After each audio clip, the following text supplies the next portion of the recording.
National kabaddi team और pro kabaddi league में मुंबई की ओर से खेलने वाले स्टार खिलाड़ी रोहित चिल्लर की पत्नी ललिता ने दिल्ली में अपने पिता के घर में फांसी लगाकर जान दे दी। पति से अनबन के बाद वो पिछले 1 महीने से अपने मायके में रह रही थी। आपको बता दें, इस मामले में अभी तक कोई गिरफ्तारी नहीं हुई है। रोहित चिल्लर फरार बताए जा रहे हैं। जब से ये पूरा मामला सामने आया है वो घर नहीं लौटे हैं। ललिता ने अपने सुसाइड नोट में पति और सास ससुर पर दहेज के लिए अत्याचार के आरोप लगाए हैं। पुलिस को एक कथित वॉइस रिकॉर्डिंग भी मिली है जिसमें ललिता ने कई आरोप लगाए हैं। ललिता ने मार्च में ही रोहित से शादी की थी। ललिता की ये दूसरी शादी थी और पहले पति से उनका तलाक हो चुका है। रोहित स्पोर्ट्स कोटे से नेवी में भर्ती हुआ था और पुलिस के मुताबिक घटना के बाद से पूछताछ के लिए बुलाए जाने के बाद भी रोहित अब तक घर नहीं लौटा है, जिससे इस पूरे मामले में रोहित चिल्लर पर संदेह और बढ़ जाता है। अब सवाल ये उठ रहा है कि आखिर ललिता को इंसाफ कब मिलेगा। पुलिस के हाथों एक वॉइस रिकॉर्डिंग लगी है। रोहित चिल्लर, ललिता के पति, फरार है।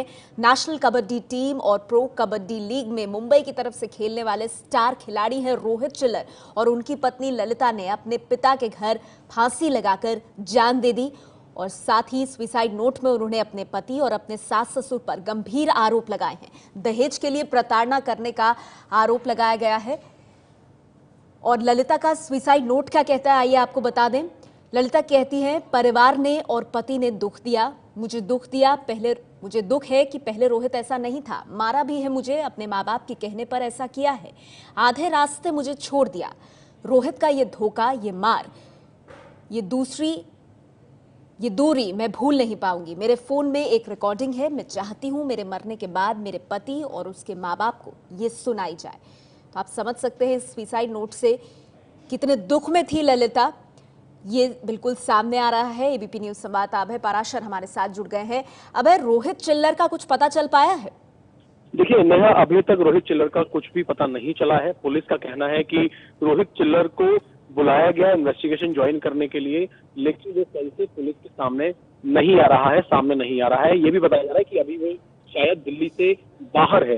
इसके अलावा जो रोहित चिल्लर के माँ बाप हैं उनके ऊपर भी आरोप लगाया गया है। वो भी अपने आउटर दिल्ली के जो उनका मकान है वहां पर वो नहीं है, घर में ताला लगा हुआ है। पुलिस लगातार परिवार को ढूंढ रही है और जो ऑडियो निकलकर सामने आया है नेहा, वो अपने मोबाइल में 2 ऑडियो छोड़े थे सुसाइड नोट के अलावा, और उस सुसाइड नोट में जिक्र किया था कि एक 2 घंटे का ऑडियो है और एक दूसरा ऑडियो है जो मेरे पति और मेरे सास ससुर को जरूर सुनाया जाए, उसमें मैंने अपना दर्द लिखा हुआ है। परिवार इस वक्त सिर्फ गिरफ्तारी की मांग कर रहा है, क्योंकि परिवार का बोलना है कि वो बेशक बड़े कबड्डी के प्लेयर हैं, लेकिन शुरू से ही वो दहेज के लिए परेशान कर रहे थे और परिवार के लोग जो है वो रोहित की जिंदगी से दूर करना चाहते थे ललिता को, जिस वजह से उन्होंने खुदकुशी का कदम उठाया। शुक्रिया आपका अभय इस तमाम जानकारी के लिए। तो अभय पराशर ताजा जानकारी देते हुए कि स्टार खिलाड़ी रोहित चिल्लर फरार बताए जा रहे हैं और इस बीच ललिता का परिवार इंसाफ की गुहार लगा रहा है। 11 मार्च को शादी हुई थी, ठीक है, हिंदू रीति रिवाज के अनुसार अच्छी तरीके से, लेकिन वहाँ जाने के बाद दहेज की और उनको परेशान करने की, लड़के को ना मिलने देने की, यानी रोहित को उसके माँ बाप मिलने नहीं देते थे। और लड़की यहाँ पर पिछली 24 तारीख सैटरडे से आई हुई थी। ठीक, क्या जब यहाँ पर फांसी लगाई तो सुसाइड नोट पर उन्होंने क्या लिखा? सुसाइड नोट पर उन्होंने सिर्फ ये लिखा है कि मेरे सास ससुर मुझे बहुत परेशान करते थे, उनके परिवार वाले भी, और रोहित भी कभी मतलब हस्बैंड उनका साथ नहीं देता था। मेरे साथ इस टॉपिक से रिलेटेड कुछ बात नहीं थी। मेरे को फैमिली से ही पता चला था कि ऐसे हुआ है। बाकी मेरी बात होती थी, मेरी बात लास्ट हुई थी 27 सितंबर को, मेरा बर्थडे था, उस दिन हुई थी। और 24 सितंबर को यहाँ पे आई थी और 21, 2 और 3 को उसको बहुत ज़्यादा टॉर्चर किया गया था, तब वो परेशान होकर यहाँ पे आई थी। क्या उन्होंने कभी ऐसा बताया था कि मार पिटाई भी होती थी? नहीं, वो मेरे को नहीं बताया, बड़े ताऊजी वगैरह को बताया था, पापा वगैरह को बताया था। जो उन्होंने एक सुसाइड नोट छोड़ा है, इसके अलावा कोई वीडियो मैसेज भी छोड़ा है? नहीं, ऑडियो मैसेज छोड़ा उन्होंने, वॉइस मैसेज है, वो 2 घंटे का वॉइस मैसेज। उसके हस्बैंड ने उसके साथ इतना बुरा करा, सिर्फ सारे दिन उसका काम किया है फेसबुक फॉलोवर्स। इसकी वजह से उसने मेरी बहन की बिल्कुल ज़िंदगी बर्बाद कर दी और सिर्फ मेरी बहन को उसने ब्लॉक कर दिया। कोई बातचीत नहीं, कुछ नहीं। कह रहा वर्ल्ड कप खेल जाऊँ, तेरे को तो मैं तलाक देता हूँ, तेरे को तो मैं बताऊँगा। मतलब सिर्फ और सिर्फ उसका टारगेट ये था कि बावरी से जितना मिलना था, जितना पैसा आना था वो आ चुका है। अब ठीक है, अब उसको मतलब बावरी उससे दूर उसकी लाइफ से चली जाए। देखो उसको सिर्फ और सिर्फ सारे दिन इंजॉय करने से मतलब, इधर उधर घूमना, फेसबुक पर 24 घंटे अपडेशन करना, मेरी सिस्टर को ब्लॉक कर देना, इतना मेंटली टॉर्चर कर दिया। मैंने उससे बहुत शेयर करा, मैंने कहा कुछ नहीं होता, सब ठीक हो जाएगा। बट उसकी दिमाग पे इतनी बड़ी हैवी चीज़ हो गई है कि उसने लास्ट में अपना सुसाइड ही कर लिया। अब ललिता खुदकुशी मामले की पुलिस जांच कर रही है। हालांकि ललिता के पति रोहित चिल्लर, जिन पर गंभीर आरोप लग रहे हैं, वो अब तक पुलिस के सामने पूछताछ के लिए नहीं आए हैं। कल पीसीआर कॉल मिली थी हमें 7:30 के आसपास कि एक महिला ने सुसाइड किया है। मौके पे जाके देखने से पता लगा कि ये ललिता हैं, 27 साल की हैं। इन्होंने चुन्नी से लगा के सुसाइड किया है।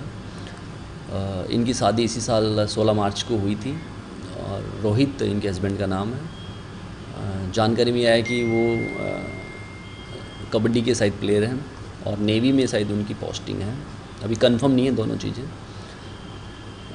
चूँकि शादी को 1 साल नहीं हुआ है, इसलिए हमने एसडीएम को 1 साल ही हुआ ऑलमोस्ट, तो एसडीएम को इन्फॉर्म कर दिया है, जो कि प्रिलिमिनरी इंक्वायरी करेंगे और बाद में अपनी रिपोर्ट देंगे।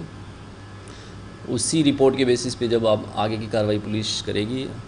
और वहाँ पे हमें बॉडी के साथ जो है एक सुसाइड नोट मिला उनका, जो उनकी पैंट की पॉकेट से, जिसमें उन्होंने कुछ एलिगेशन लगाए हैं अपने हस्बैंड पे और अपने इन लॉज पे।